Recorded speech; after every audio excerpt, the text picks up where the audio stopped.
So, right now, I want to know, what are you most worried about?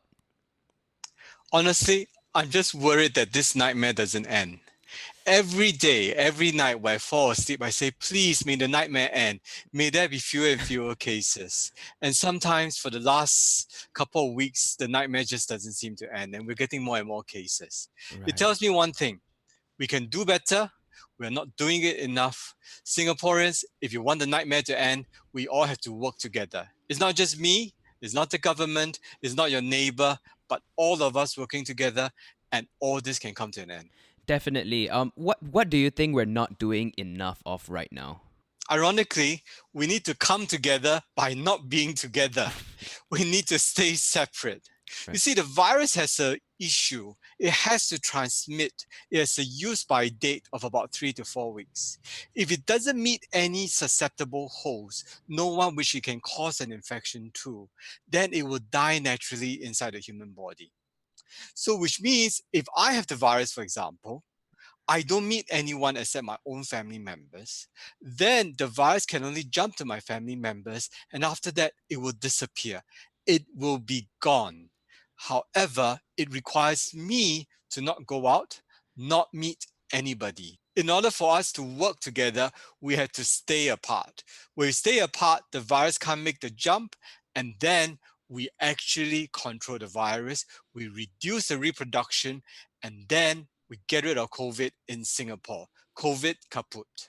Yes. I would love to get rid of COVID because it is certainly affecting a lot of people's natural day to day routines, right?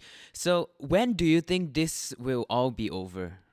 For Singapore, I hope that this will be over in about 6 weeks to 8 weeks.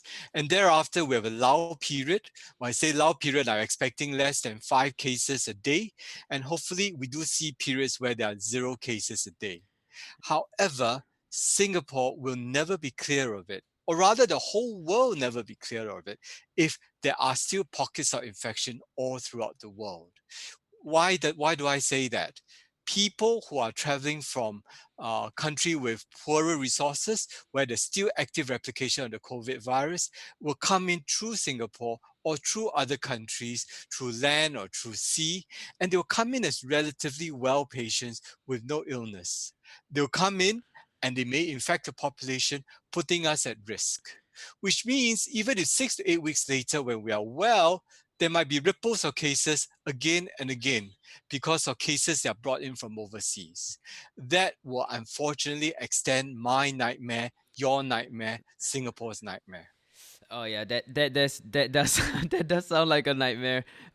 So I mean, so basically, what you're saying is this COVID may be here to stay for quite a while, right? I mean, even if cases may drop, it sounds like life will no longer go back to how it was like before. I mean, I don't even know when I would be able to travel or when everyone else would be able to travel. Is there a certain timeline which you can give us a better idea and better understanding of? I think all of us are itching to travel. I want to get out of Singapore. I want to do something else. I need my beach. I need my tequila. I really want the sound of the sea waves coming and hitting Yes. me. Unfortunately, this will take some time. I think we are going to talk about a lull period in the next 6 to 8 weeks.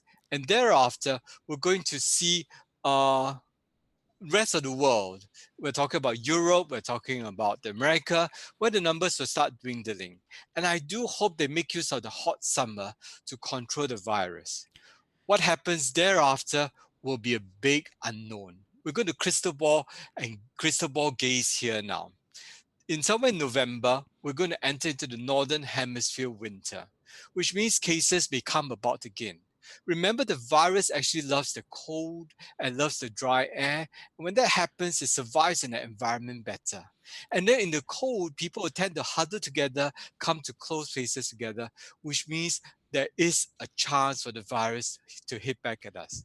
Okay. History tells us, history tells us the Spanish flu came in 3 waves over 3 years, each one slightly less than the other. So I don't think we might be out of it by the end of the year.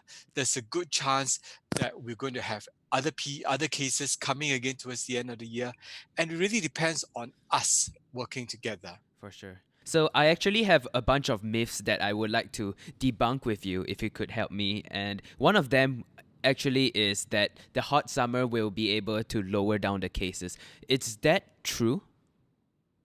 I think there is some truth to that.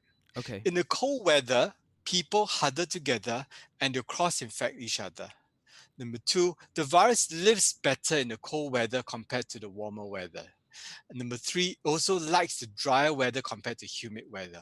So if you think about the outside environment of Singapore, anywhere in Southeast Asia, the hot weather, the humidity helps to get rid of the virus. But yet we are doing a not so ideal job with it. We're still having lots of cases. And this will explain to you why there were so many cases in Wuhan, there were so many cases in America and Europe. But the warm weather will help them. Come May and June, I think the numbers in the northern hemisphere will come down. Australia and New Zealand, being in the southern hemisphere, will swing and show us the opposite because they are going into winter.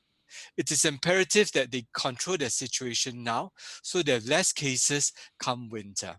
Now, what they're going to go through will be what the Northern Hemisphere will be going through in November.